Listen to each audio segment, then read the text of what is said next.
Ritalin is cocaine.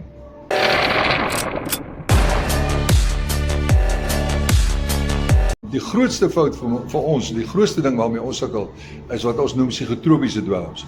Of mense praat van psigiatriese medisyne. Okay. Nou net 'n kort vir jou, voor 1960 was dit onmoontlik geweest om vir enigiemand onder die ouderdom van 18 Ritalin voor te skryf. Dis nou wat hulle vir die kinders gee Dis op die nou laerskole. wat hulle vir kinders op laerskool van 4 jaar, 5 jaar, 6 jaar oud gee. Dis dieselfde dosis wat hulle vir 'n 18-jarige gegee het in 1960. Wow. So wat Ritalin doen is, Ritalin demotorise die persoon. Nou, die onderwyser sê, ek kan nie met hierdie kind werk nie want hy's te besig. Hoekom is die kind te besig? Want hy word by die huis gestimuleer. Sy ouers is mense wat omgee, hulle stimuleer hom. Hy's nie by 1 + 1 nie. Hy's nou al by 13 + 14 + 17 + 20 + 16.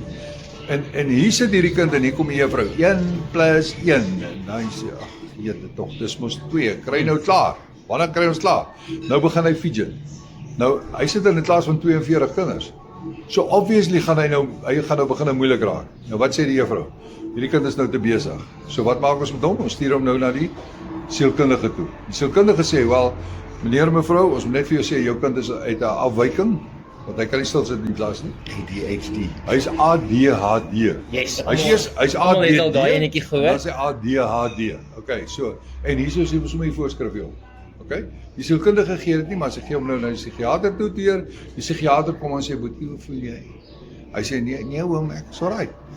Nee, jy's nie alright nie, baie besig. So jy het nou ADHD, so hierso skryf oom nou gou vir jou voor Ritalin.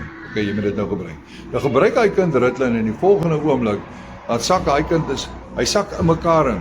Sy hele wese sak in mekaar in, want hy word gedemotorise. Nou sit hy daar in die klas. Hy's eintlik 'n zombie. Hy sit maar hy's nou sit hy stil in die klas. Juffrou is happy, die hele skoolraad is happy, almal is happy, almal kan hom nou hanteer. Dis Nou is dit mense goed. sê. Nou is dit goed. Maar daai kind sit daarso en hy het nou onthou nou hy neem in, want Ritalin is eintlik maar net 'n ander bestanddeel van kokaine. Net in 'n mooier naam. Dis net 'n ander naam.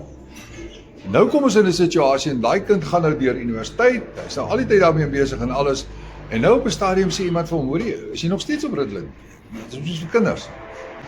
O ja, nee, ek is nou, ja, dis vir kinders. Dit help hom nou dink of Dit help my nou dink dit so aan. Maar nou kom hy tussen die jappies in, want hy's nou tussen die professionele lyn. Hy was nou op universiteit gewees, hy's nou 'n white collar boy. Hy dra nou 'n das, hy's nou daar. En so wat doen ons nou? Nou sny ons kokaine.